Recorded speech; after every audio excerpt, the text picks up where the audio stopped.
جب اللہ کسی سے ناراض ہوتا ہے تو اس کا لباس اتر جاتا ہے۔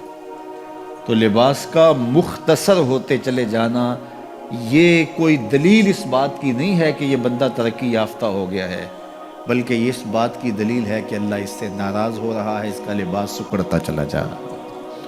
تو لباس کا مکمل ہونا، تینوں مقاصد لباس کے نصیب ہوں۔ سب سے پہلا مقصد لباس کا پردہ ہے، دوسرا مقصد لباس کا گرمی اور سردی کے اثرات سے بچنا ہے، تیسرا مقصد لباس کا زینت ہے۔ یہ تین مقصد ہے لباس کے۔ پہلا مقصد پردہ، پردے کی چیزوں کو چھپانا، جن کا پردہ میرے رب نے رکھا ہوا ہے۔ دیکھو، اللہ نے حضرت انسان کو شعور دیا، اس لیے اس کو پردہ کرنا پڑتا ہے۔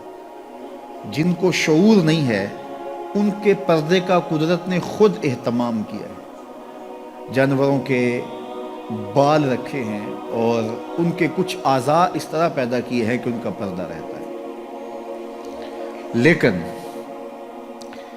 جس کو شعور دیا، جس کو فہم دیا، اس کے ساتھ اس کا لباس بھی اتارا۔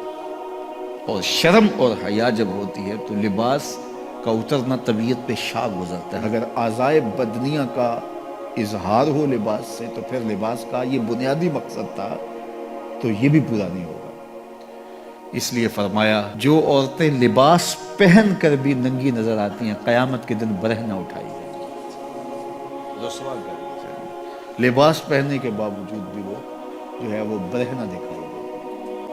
ان کے اعضائے بدنیہ کا اظہار ان کے لباس سے ہوتا ہے، تو پھر وہ لباس کیسا ہوگا؟ لباس تو پردے کے لیے تھا، زینت کے لیے تھا، موسمی اثرات سے بچانے کے لیے تھا۔ یہ تین مقصد تھے لباس کے، تو بنیادی مقصد پردہ تھا۔ تو اگر وہی حاصل نہ ہوا تو پھر لباس کا مقصد کیا ہوا؟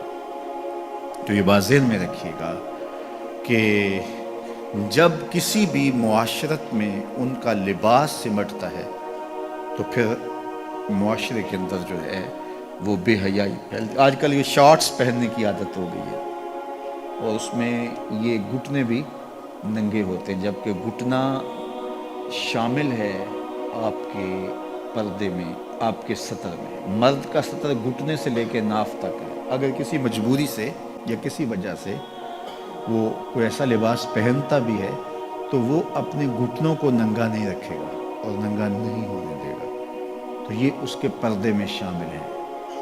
تو قوموں کا بے لباس ہونا یہ قوموں کی تہذیب کا پتہ دیتا ہے۔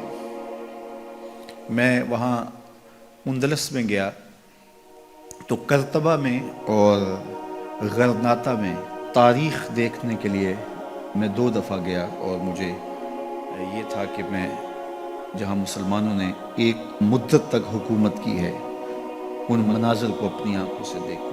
تو غرناطہ میں بھی دیکھا اور قرطبہ میں بھی یہ دیکھا کہ ان کے پرانے مکانوں کا جو طرز تعمیر ہے وہ یہ ہے کہ ان کی جو کھڑکیاں ہیں وہ قد آدم سے اوپر شروع ہوتی ہیں۔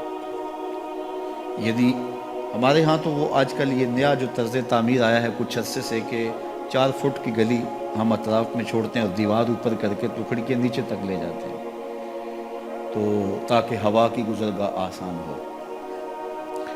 اور جب یہ گلی چھوڑنے کا رواج نہیں تھا تو جو گھر کے کمرے کی کھڑکی ہوتی تھی یا صحن کی کھڑکی ہوتی تھی وہ ڈائریکٹ گلی میں کھلتی تھی۔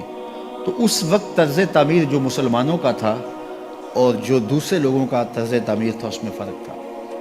جو دوسرے لوگ تھے وہ نیچے سے کھڑکی شروع کرتے تھے اور ہم قد آدم سے اوپر شروع کرتے تھے، چونکہ یہ طرز تعمیر بتاتا ہے کہ اندر کوئی حیا والے رہتے ہیں اور گلی سے گزرنے والے شخص کی نظر اندر نہ پڑے۔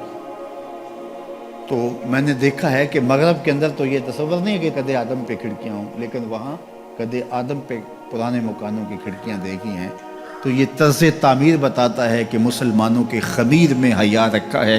میرے حضور نے سچ کہا تھا، جب ایمان آتا ہے تو حیا آتا ہے، جب حیا رخصت ہوتا ہے تو ایمان بھی رخصت ہوتا ہے۔